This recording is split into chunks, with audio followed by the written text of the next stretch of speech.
Ladies and gentlemen, ghosts and ghouls, my spooky brothers and my spooky sisters, welcome back to Terror of Tech. It is your boy Tech, and we are back with another banger. If this is your first time visiting the channel, then go ahead, subscribe to your boy, like the video. We're on the road to 1K subs, and we are just a few subscribers away, so it would mean a lot to your boy if you go ahead and do that. So like I said, all new people visiting the channel, y'all go ahead and subscribe to your boy. It'll mean the world to me, and we'll hit 1K subs right before you know it. And with that being said, talking about today's video, in honor of Friday the 13th coming in just a couple of days, we decided to do a tier list ranking of the Friday the 13th franchise.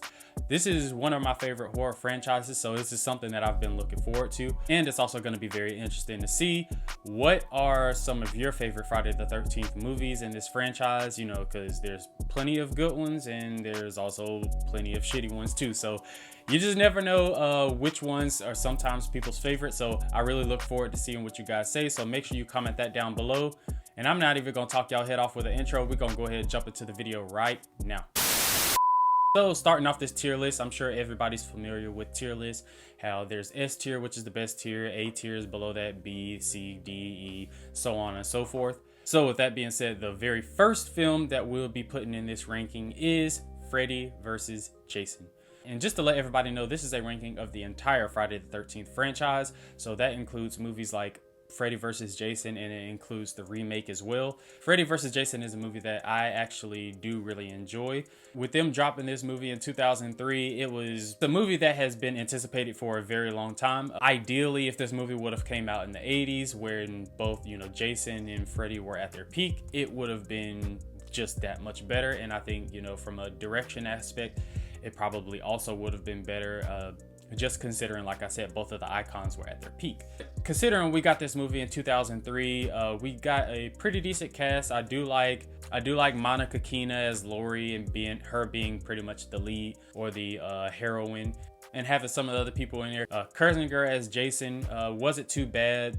His look was pretty solid, and just overall as a story, you have to think, when you're bringing two horror icons that are completely unrelated into one movie, it's gonna really be hard to come up with a storyline that actually makes sense for a reason to even have two of them in the same movie or just in the same setting, the same area. So what Ronnie Yu decided to do, along with some of the other writers, Freddy just basically being this demon that resurrects Jason, so Jason could spread the fear as if he is Freddy, until Freddy gets strong enough to be able to start killing again himself. I think it was a pretty decent idea. Some of the action sequences that we get, I don't know why Freddy was just beating the shit out of Jason dang near the whole movie.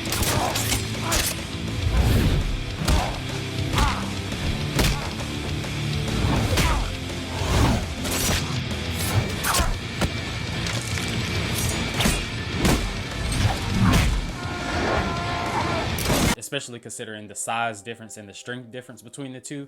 But yeah, Freddy was doing Jason dirty for about half of the movie, and then just on the back end, that's where Jason really started to get his in. But just overall, I think it's actually a pretty good movie. So when we're considering the Friday the 13th franchise and where this movie falls, I think personally that Freddy vs. Jason is one of those movies that is probably gonna fall into the B tier for me. All right, the next movie that we'll be ranking in the Friday the 13th franchise will be Friday the 13th, the remake. The remake, I'm not even gonna lie to y'all, I could keep it short and sweet. I'm not really a fan of it. I do see what they were trying to do, and like, it's kind of cool seeing, you know, Baghead Jason again, and, you know, sort of his evolution leading up to getting his mask all in one movie. But at the same time, the cast just wasn't particularly good. The acting from the cast wasn't that good. Jason's look wasn't particularly good either. So there just really weren't too many redeemable qualities from this movie.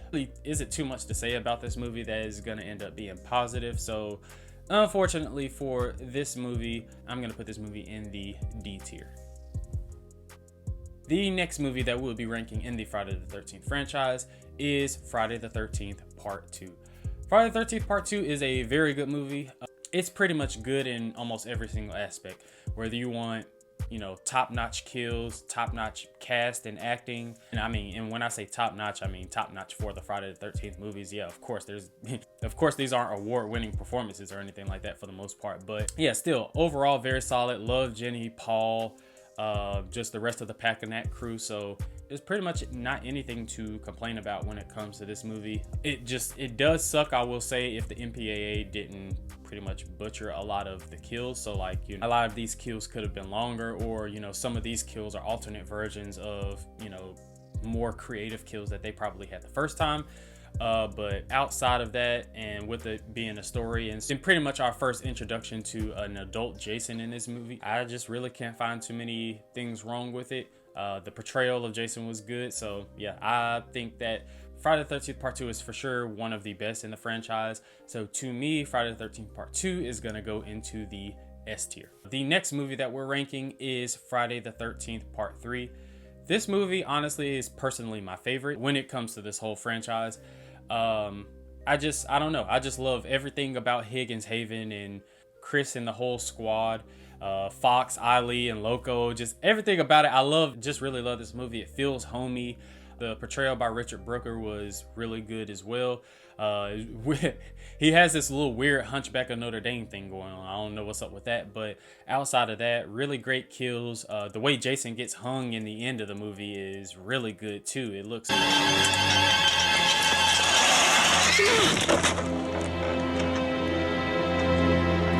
really great, especially for that time. So being God honest, all things considered, it's just top tier, just like Part 2 is. It's just, I think that this movie is a little more fun than Part 2 is. So ultimately, Part 3 is for sure going in our S tier. The next movie that we'll be ranking in this franchise is Friday the 13th Part 4. Friday the 13th Part 4 is also a very good movie. When you watch, honestly, being completely honest, when you watch 1, 2, 3, and 4 together, that is one of the strongest 4 horror movies in a franchise that you could really watch. And once again, that's not saying that like the Friday the 13th movies are just these great movies, but for what they are, they give you, especially these 4, they give you everything that you would pretty much like out of the franchise. So like I said, you get some of the best Jason. So the Part 4 Jason was really good. I love Trish and I love Corey Feldman in this role. I don't know what was up with his obsession with Gordon the dog, but you know, whatever that is. I love Ted and, you know, everything with him and him talking about BJ Betty. Just, I don't know. Like, I think I would say like cast wise, this seems like some of the most fun cast in the whole franchise. It's just like, to me, Friday the 13th Part 4 is just really a party movie, kind of, in a way. Just everything about it just feels party. These people get killed and it's just a really great time, just a ride. Is this movie perfect by any stretch of the imagination? No, I don't think so. But once again, like I said, it redeems a lot of the same qualities that you get out of Part 2 and Part 3. I just think it's ever so slightly not as good as Part 2 and Part 3.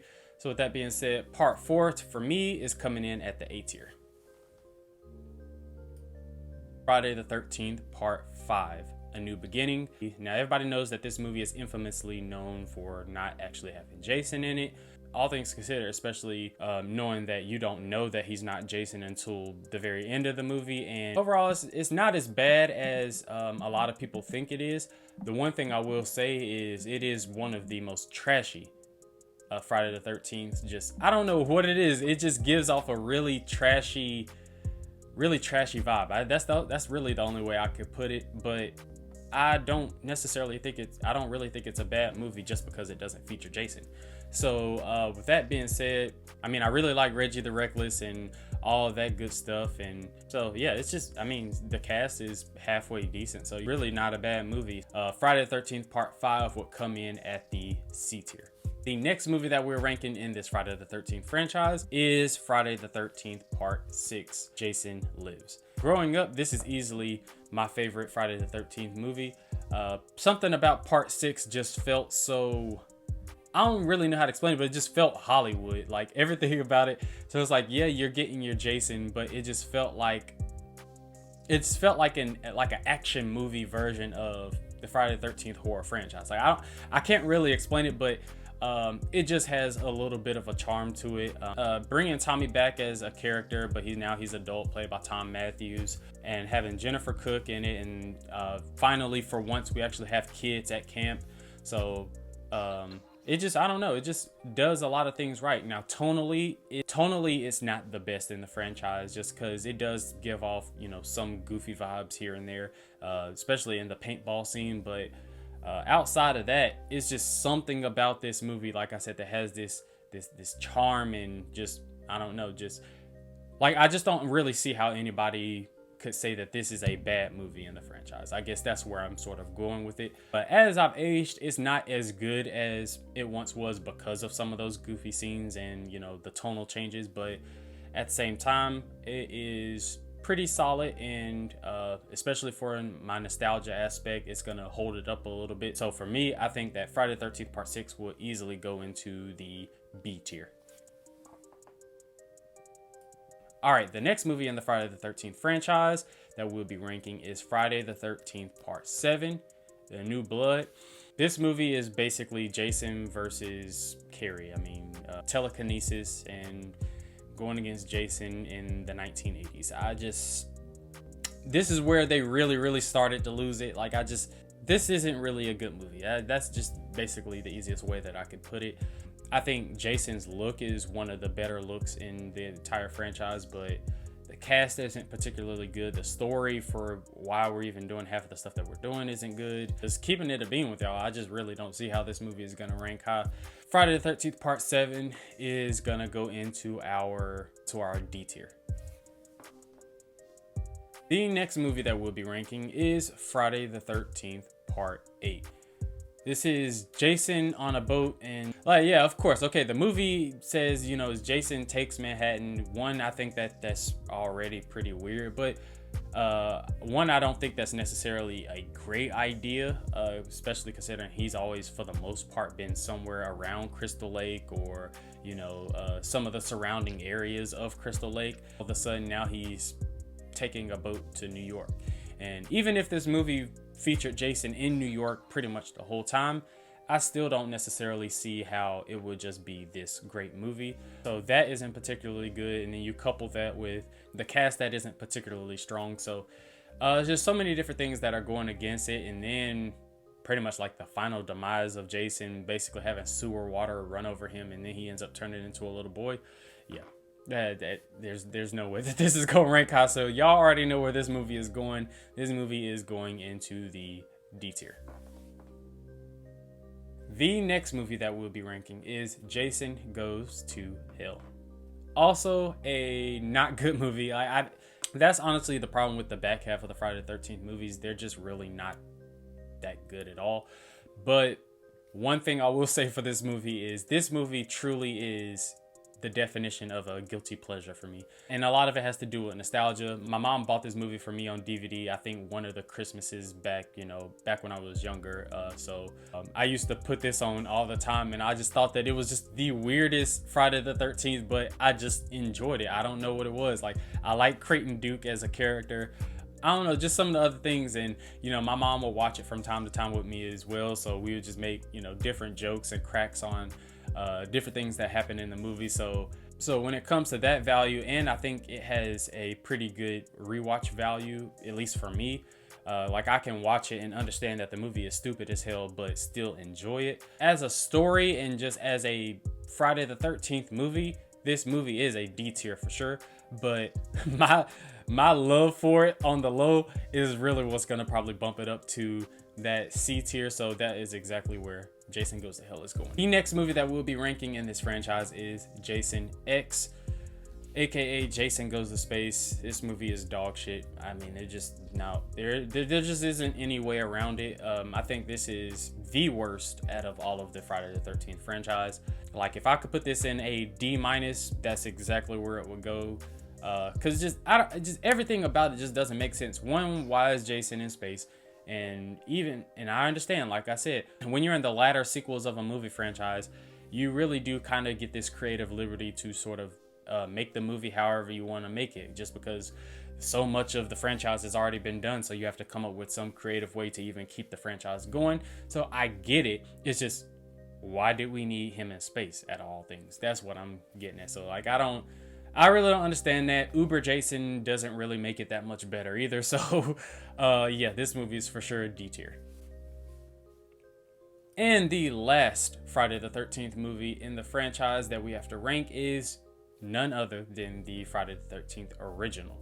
Now, this movie, like I mentioned previously, being in the first 4 movies, this is a good movie to me. A lot of people don't necessarily enjoy it because it's like it's a whodunit movie, but there's literally no way that you'll be able to guess who done it because you never saw Pamela Voorhees the entire movie until the very end when she reveals herself as the killer. So it's a weird whodunit movie because nobody would ever be able to guess who did it. But at the same time, there are some really good kills with Marcy and Jeff, and then just some of the rest of the crew. I think chemistry wise, for like a camp counseling staff or something like that, it seemed like they all really work together pretty well. I like the way these group of people are in this movie. So in another movie that was butchered by the MPAA, so many different kills and blood and gore that we don't get to see just because of how it was back then. But pretty decent kills. The under the bed kill going through the neck with Kevin Bacon is really good, and then you see in part 3 that there's a recreation of that kill with Debbie. A lot is going for this movie, and while, like I said, it's not perfect because of the whodunit aspect where it doesn't really make sense, I can't truly give it a S tier because of that, but I will give this movie an A tier just because one, it kicked off the franchise. It is a pretty solid movie overall, got pretty good kills, and it has one of the best jump scares at the end of the movie of the entire franchise. So I think that holds it up a lot. So like I said, the Friday the 13th original will be going in the A tier. So that is it, Spooky Brothers and Sisters. Let me know what y'all think of the Friday the 13th tier list ranking.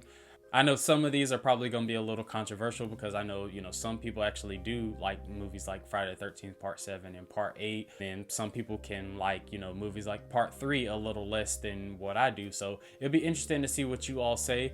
So y'all drop that down below what you think of the Friday the 13th franchise ranking and how you personally would rank it. Like I mentioned previously, y'all go ahead, subscribe to the kid if you haven't already, like the video.